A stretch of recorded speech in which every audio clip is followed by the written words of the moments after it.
Hello everyone, welcome back to the Pikmin 3 commentary. In this part, I believe we face off with the boss of the tropical area, whose name I don't remember, but it's basically the sandworm from Dune. And I'm not going to make the reference because I feel like a fake nerd, because I've never actually watched or read Dune. Did you know there's like 10 Dune books? I didn't. Yeah. Okay. Well then, yeah, I am an extremely fake nerd then, Jesus Christ.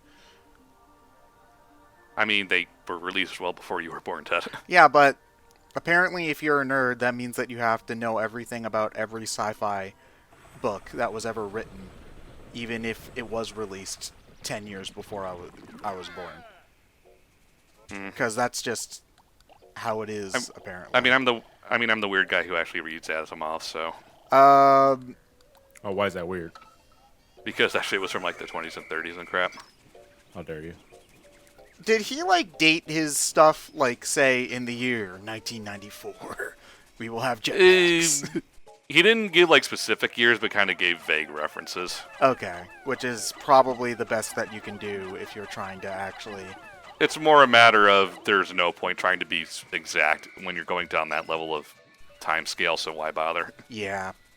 I just don't really like reading sci-fi an awful lot. Maybe it's just the books I've read, but I generally prefer something whenever I'm reading that's a little bit... takes a little bit less work to digest, I suppose is the best way to put it, and most sci-fi generally aren't written that way, so I'm more of a depends if it's fantasy hard. person. Depends if it's more hard sci-fi or soft sci-fi.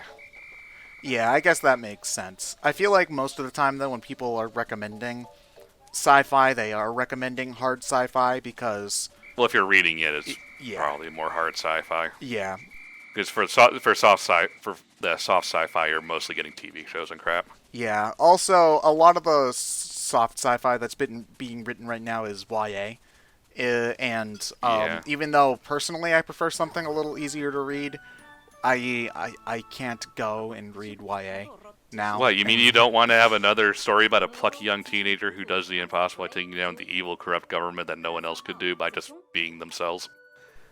While deciding which of the two hot girls / boys they want to date, yeah. Listen, look, there are a lot of stories with dumb / repetitive stories, like, so that's not the part that bothers me. It's just that the writing's often, like, just not there, you know. And our completely normal and boring protagonist who looks like a supermodel. It's the Western equivalent of of Jotaro from JoJo being a 15-year-old high schooler and looking 30. Yeah, I know, but it's like it's all power fantasy. Yeah, and I'm sure if I went back and read some of the books I loved when I was... Yeah. You read Animorphs, so... 14. Animorphs is actually surprisingly well written.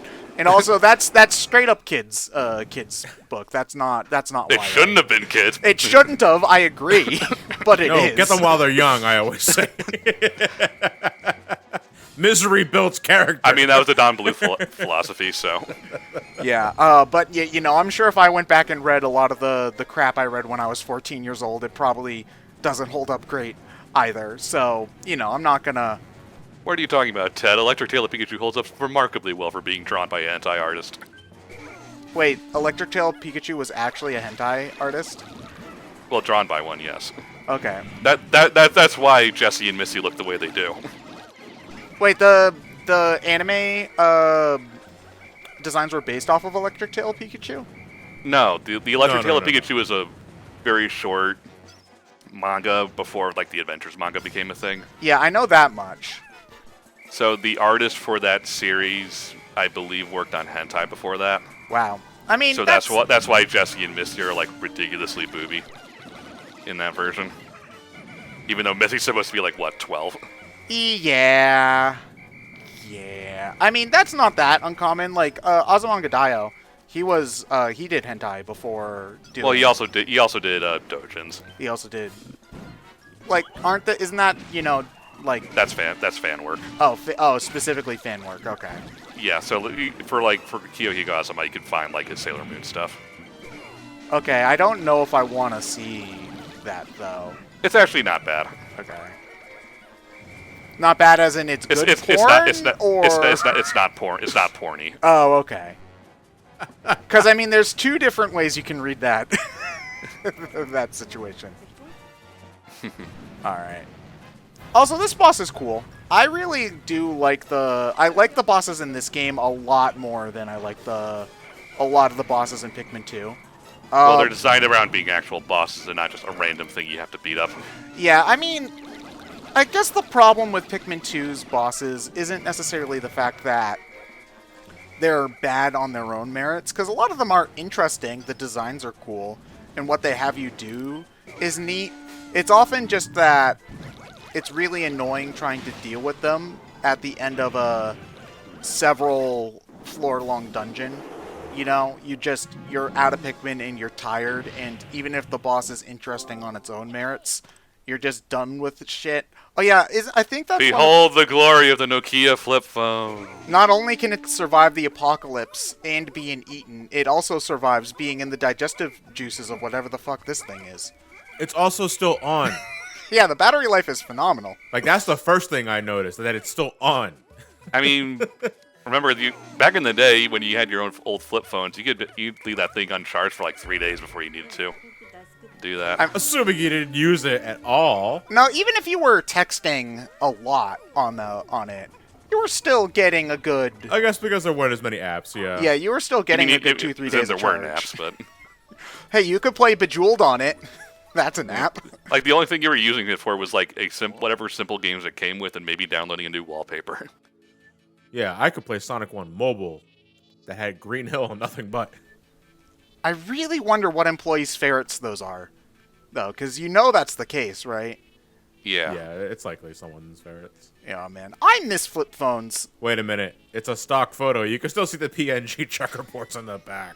It even has the IGN watermark on it. Aw, gee.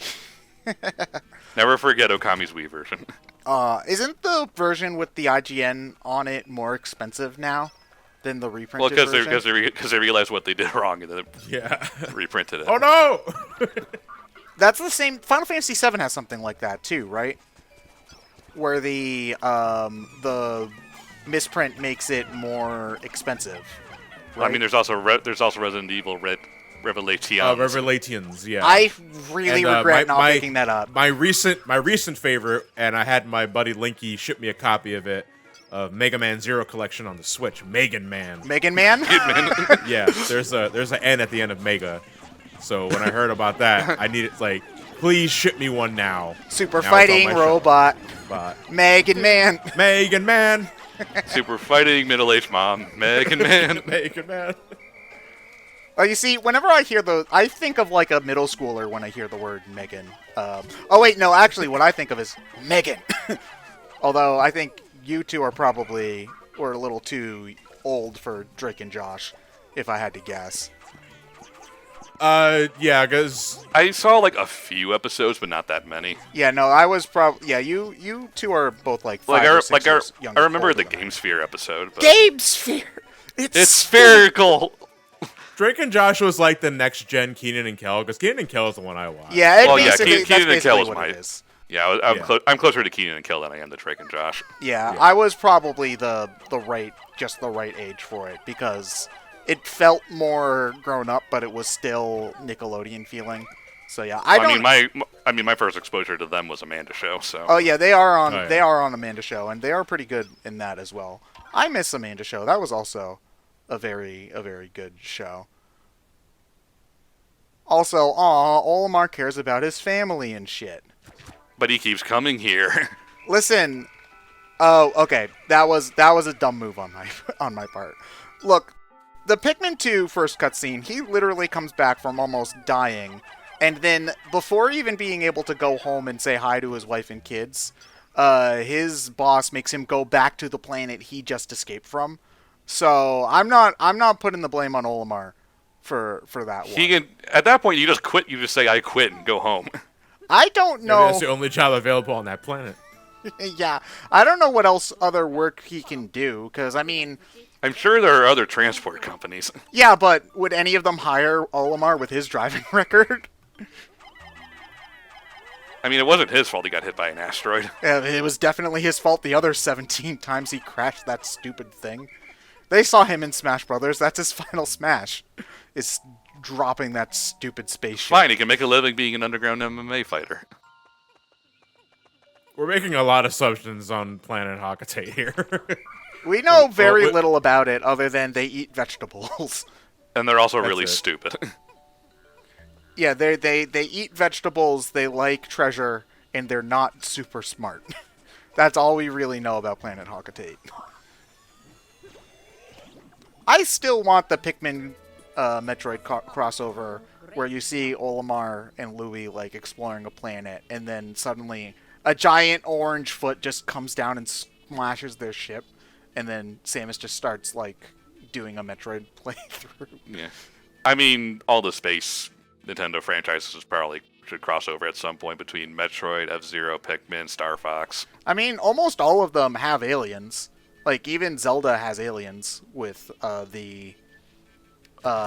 is it? I mean, Majora's Mask, I guess, Yeah. technically, although that's also never really explained.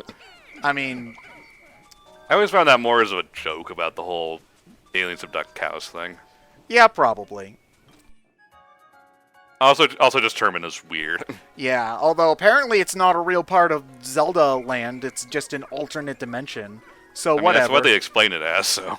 Well, they never say outright it's an alternate dimension. He just falls down a weird trippy hole and has a Alice in Wonderland fever dream. It could mean anything.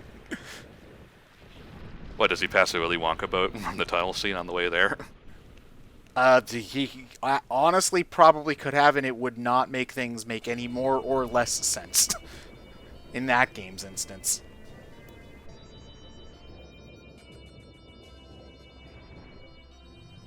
So what's the next area? We did. So we actually, we go to the Twilight River after this area, which is the one where we get the pink-winged Pikmin, which are probably my favorite part of the game. They're adorable. They are adorable, and they also, we'll talk about this more when we get to the new areas, but they change the gameplay in an interesting way that still feels like Pikmin, which is, I'm not going to spend the entire playthrough bitching about Pikmin 2, because I know that people will get I upset. really wish they would just juice all the watermelon at the same time. Yeah. You can speed it up. I'm just not doing it because the fruit in this game is the best part. But like Pikmin, the purple Pikmin, especially in Pikmin 2, I don't feel like added anything. They just were they were just better than most of the other ones. The pink and rock Pikmin in Pikmin 3 don't just replace other Pikmin, they add to it, which I think would be really cool. I mean, maybe if we talk about what we want in Pikmin 4, by the time that these videos go up, Pikmin 4 will be revealed. And You can't intentionally provoke that kind of thing, though. yeah, but That's the thing. look, Doesn't work that I mean, we are at the time of this recording, we are about to hit the 1-year anniversary of the last actual direct. I mean, Yes. we've had the mini directs have done Man, a decent. How did Nintendo manage to make it this year, releasing no games, like whatsoever? Yeah, there's not been a single game on the Switch. No that has come games out. whatsoever. It's dead. It's fucking dead. Oh. Nintendo's dead. All hell, Game Pass. Man, it sure is impressive that Nintendo has been dead for the past 20 years, and they're still making games sometimes. You know, Switch is the most successful console they've released in 15 years, and they did it while they were dead. That is extremely impressive. If you can't tell that we're being sarcastic, yes, we are being extremely sarcastic at the moment. You know, actually, here's something that I want to ask you guys when the part's about to end and you won't have time to answer. Like, I remember when I first played this game, hearing the end of day music, which is just a remix from the first game, was really nostalgic for me, even though it isn't something that I immediately, like, picture in my mind with Pikmin. It's not like I think of Pikmin and I think, oh, the end of day music. Is there anything like that you can think of off the top of your head? For A lot of different Super Nintendo games in the Konami intro.